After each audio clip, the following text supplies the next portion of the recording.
কিছু কইবা কইবা কি এটা কি গুড এ বেটা কব তো আমি দেই এর কিডা বোতা বলে মুটুটারে দেখছেন না কেবল কোনটা এইটা এই যে মুটো এইটা তারপর বোতাইরে কইছি 100 টাকা দিতে ঠান্ডা আনবো গোয়ার দিতে 1 টাকাও বার হয় না অথচ বাড়ি যেয়ে বলে লাখ লাখ টাকা খরচ করে এসেই দে এই বাপ তারপর তুমি কিছু কইবা না তোমার এত কথা কইলো বলবা না ভাই ওই চিলে কান নেই গেছে গা এখন কানের পিছনে না আটকে চিলে পিছনে তোর বললে হবে ও মা কি ডায়লগ দেয় তুমি কিছু কইবা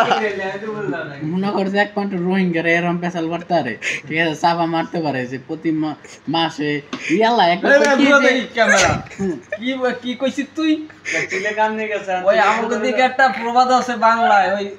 কথা আছে খায় ভিক্ষা করে চোদে হলো লেম জ্বালাই তোমার অবস্থা ছিল তাই তোবা তোবা এই অনলাইনে এসব কথাবার্তা কি চলে ভাই আপনারা কি কয় ভাই আর কিছু বলার নাই আমার যদি ওইটি শিক্ষা নাকি মানে 6 মাসে থেকে কয় লাখ টাকা খরচ করছিল 1 লক্ষ টাকা না 6 মাসে নাকি 1 লক্ষ টাকা খরচ করা বিলিয়ার ঠিক আছে সারাদিন পুটকে পিটাইলে 10 টাকা বাড়ায় না আলাই কই 1 লক্ষ টাকা খায়া লাইছে সে আলার কথা হাসানি ভাই ইয়েস ইয়েস এই কথা বলছো তুমি কিছু কইবা না আমার কিছু বলার নাই কারণ তারাই সব বলে দিতেছে ও তাইলে শেষটা